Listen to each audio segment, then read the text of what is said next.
एक बार भगवान बुद्ध जेतवन विहार में रह रहे थे। भिक्षु चक्षुपाल भगवान से मिलने के लिए आए थे। उनके आगमन के साथ उनकी दिनचर्या, व्यवहार और गुणों की चर्चा भी हुई। भिक्षु चक्षुपाल अंधे थे। एक दिन विहार के कुछ भिक्षुओं ने कुछ मरे हुए कीड़ों को चक्षुपाल की कुटी के बाहर पाया और उन्होंने चक्षुपाल की निंदा करनी शुरू कर दी कि उन्होंने इन जीवित प्राणियों की हत्या की। भगवान बुद्ध ने निंदा कर रहे उन भिक्षुओं को बुलाया और पूछा कि क्या तुमने भिक्षु को कीड़े मारते हुए देखा है? उन्होंने उत्तर दिया, नहीं। इस पर भगवान बुद्ध ने उन साधकों से कहा कि जैसे तुमने उन्हें कीड़ों को मारते हुए नहीं देखा, वैसे ही चक्षुपाल ने भी उन्हें मरते हुए नहीं देखा और उन्होंने कीड़ों को जानबूझकर नहीं मारा है, इसलिए उनकी भर्त्सना करना उचित नहीं है। भिक्षुओं ने इसके बाद पूछा कि चक्षुपाल अंधे क्यों हैं? उन्होंने इस जन्म में अथवा पिछले जन्म में क्या पाप किए? भगवान बुद्ध ने चक्षुपाल के बारे में कहा कि वे पूर्व जन्म में एक चिकित्सक थे। एक अंधी स्त्री ने उनसे वादा किया था कि यदि वे उसकी आंखें ठीक कर देंगे तो वह और उसका परिवार उनके दास बन जाएंगे। स्त्री की आंखें ठीक हो गईं, पर उसने दासी बनने के भय से यह मानने से इनकार कर दिया।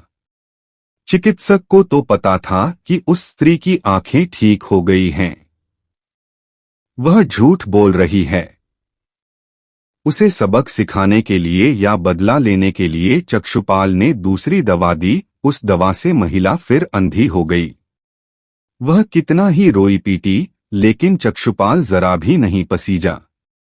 इस पाप के फलस्वरूप अगले जन्म में चिकित्सक को अंधा बनना पड़ा। प्रेरक कहानी 2, परिश्रम और धैर्य। एक बार भगवान बुद्ध अपने अनुयायियों के साथ किसी गांव में उपदेश देने जा रहे थे। उस गांव से पूर्व ही मार्ग में उन लोगों को जगह जगह बहुत सारे गड्ढे खुदे हुए मिले। बुद्ध के एक शिष्य ने उन गड्ढों को देखकर जिज्ञासा प्रकट की, आखिर इस तरह गड्ढे का खुदे होने का तात्पर्य क्या है? बुद्ध बोले, पानी की तलाश में किसी व्यक्ति ने इतने गड्ढे खोदे हैं।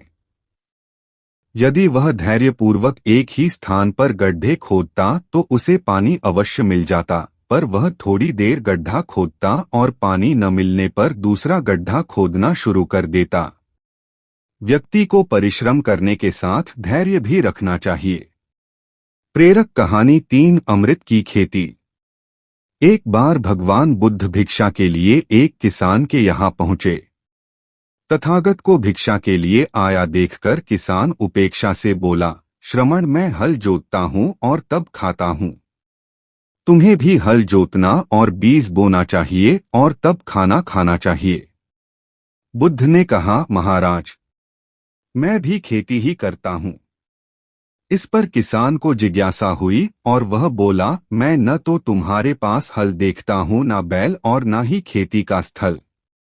तब आप कैसे कहते हैं कि आप भी खेती ही करते हो? आप कृपया अपनी खेती के संबंध में समझाइए। बुद्ध ने कहा, महाराज, मेरे पास श्रद्धा का बीज, तपस्या रूपी वर्षा और प्रजा रूपी जोत और हल है। पाप भीरुता का दंड है, विचार रूपी रस्सी है, स्मृति और जागरूकता रूपी हल की फाल और पेनी है। मैं वचन और कर्म में संयत रहता हूँ।